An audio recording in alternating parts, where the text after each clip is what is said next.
He goes, the anger from before you thought had been assuaged, you thought had been squelched, had been checked, and God, it's still there though, it's still there. It was still swelling, there's no undertow there.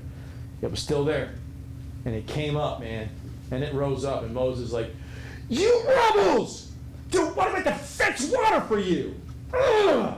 And he hits the rod, he just hits it twice. I think twice personally, because it's frustration with himself and with God, because he told God, I don't want to live any longer because I'm sick of my own adverse evils. Kill me. I told you this is going to come out of me. I told you that I'm an evil wretch. And I knew, Numbers 11:15, that my adverse evils disgust me. I would rather die than live like this. So he was angry with his relationship with God. And so he just hit it because of that. And the second reason he hit it, he was angry with his relationship with the people of God. So his issue was relationship driven. And it came from an attitude of him being subjected to so much affliction, so much provocation to anger, he just couldn't deal with it. And he dealt with it wrongly. And there's no reason, you can't say, you don't know what I've been, how many times have you heard that before from people? Well, you don't know what I've been through. Well, you don't know. You don't know. It always explains or justifies their actions of evil and wickedness. There's no justification for that, okay? There's none. Well, you don't understand. Okay, first of all, I don't have to understand. I don't have to know. But I know who does understand. Ha-ha! I know who does know, and so do you. So stop saying that. It doesn't justify living and acting unjustly.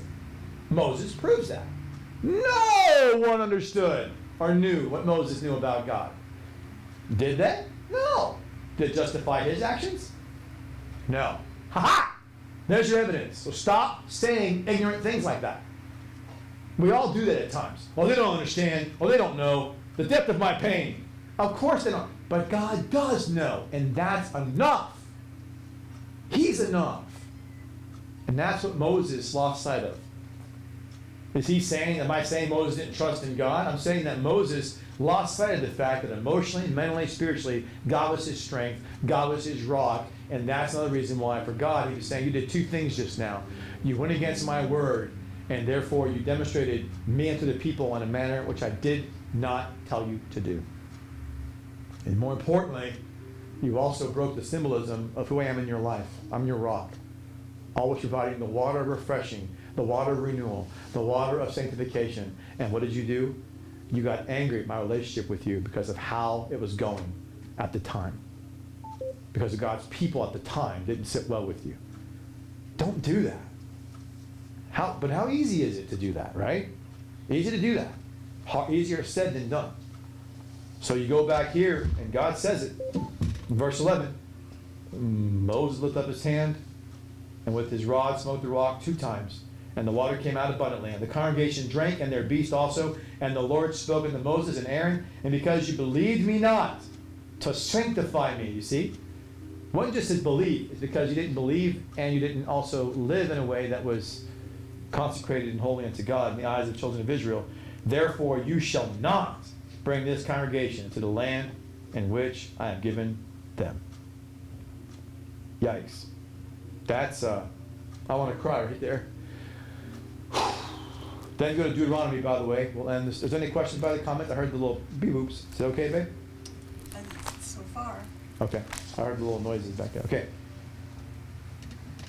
So then in Deuteronomy, in chapter 3, I want you to read chapter 3. I want to end here with this shepherding prophet of Moses. Chapter 3 of Deuteronomy, verse 26. But the Lord was wroth. Yahweh was wroth with me. That word is, the wroth word is abar. It means to be overlooked. It means to be passed over. It means that what Moses is saying is, it's a bad translation. It shouldn't say the Lord was wroth with me. It means the Lord, as we say in today's vernacular, the Lord ghosted me. The Lord looked right past me, so I didn't exist. All the time, all the energy, all the effort, all the love, just gone because of a simple fraction of not trusting the relationship with God, regardless of how you think and what you feel and you experience, to trust in God despite all that. God just says, I'm looking right past you now. Oh my God. You know how that feels to be in the same room with a person that you love and they don't even acknowledge you? That's how Moses felt with God. That's what he's talking about. Yes. First of all, Vicky said, so there are two things happening with Moses. He said in anger things to God, but he was also still obedient to do what he was asked for 20 plus years. Does his words override this ongoing actions? And Laney said, did Moses have resentment for his rearing by the Egyptians that may have then carried over into his current reactions to God and Israel?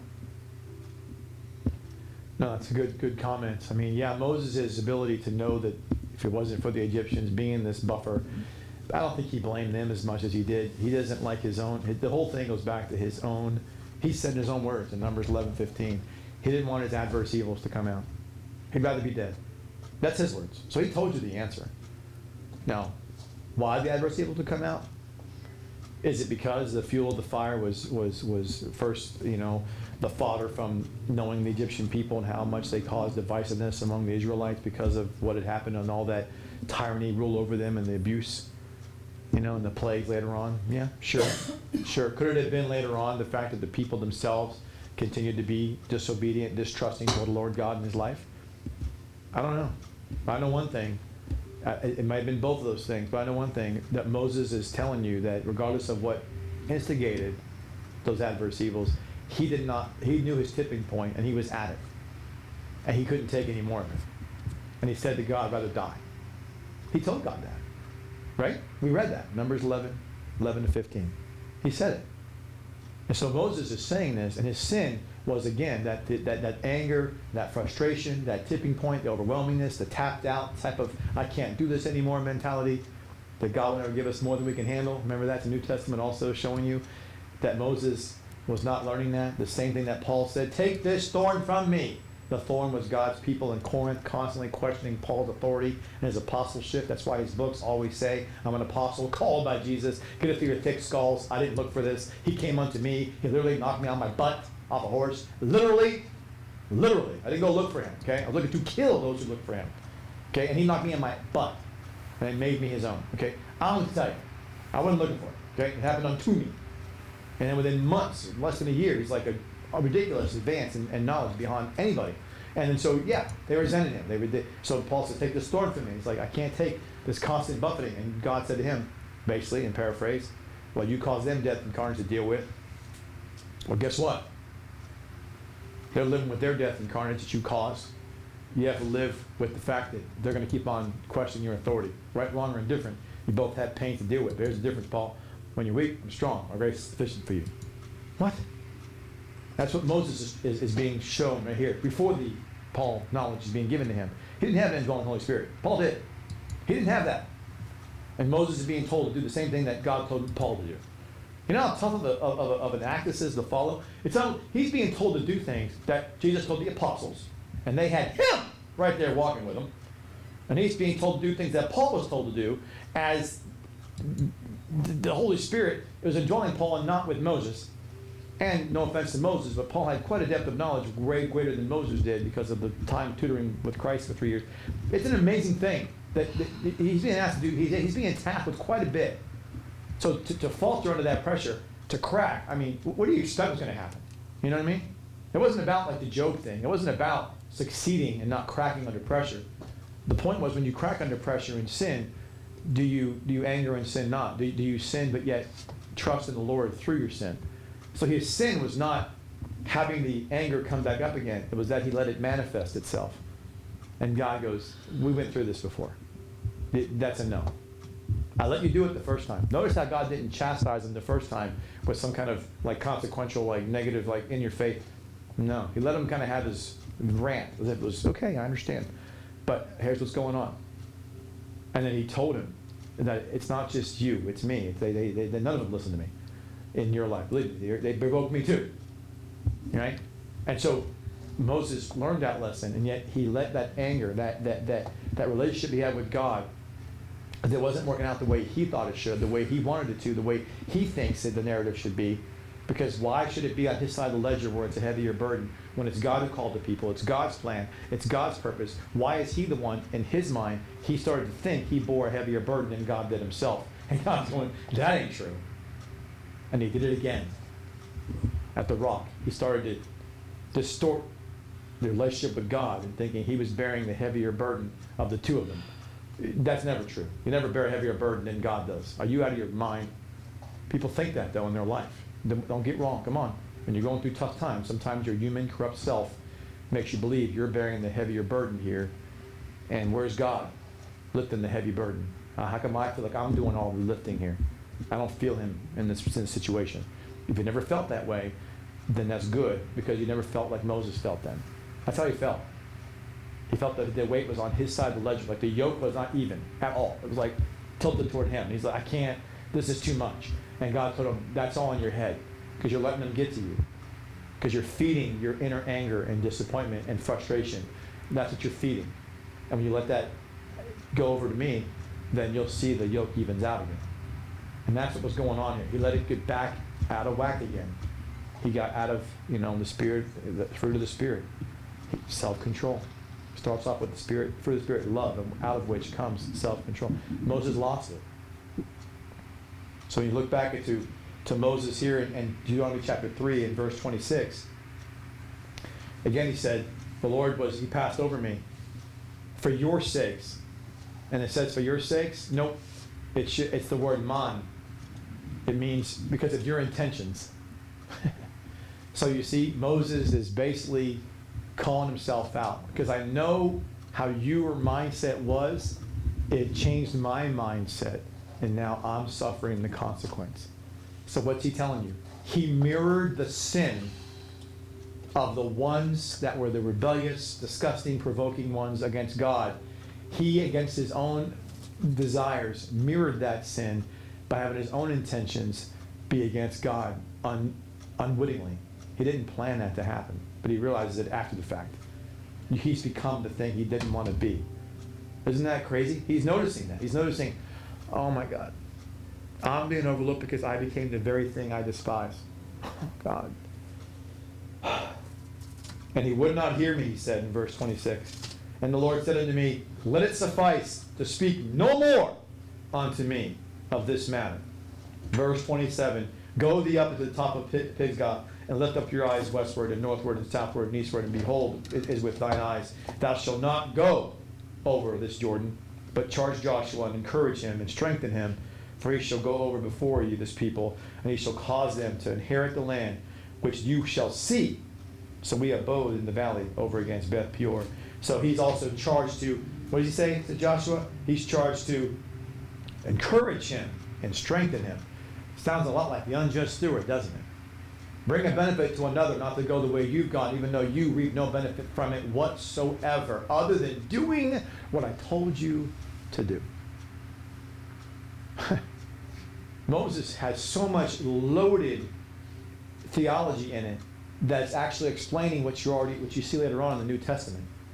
You see the story of the unjust steward explained. You see the story of the thorn in the flesh that Paul explained. You see the story of Jesus saying, love your enemies, explained. You see about Paul saying, don't go sleep on your anger. You see that explained. You see this saying, stop being angry, stop lying. You see these things develop, and Jesus saying, if you don't abide in me, you have no part with me. You see that too play out.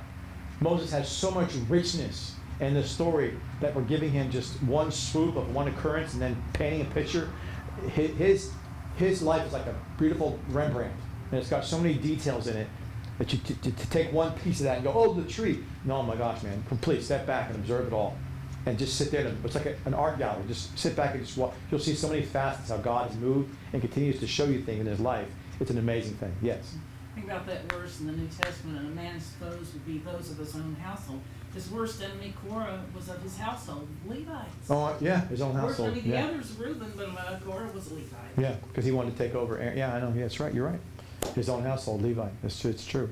It's just really sad. And And for me, I look back at, I deal with the same, I don't deal with the same magnitude, no way, but I identify with Moses quite a bit.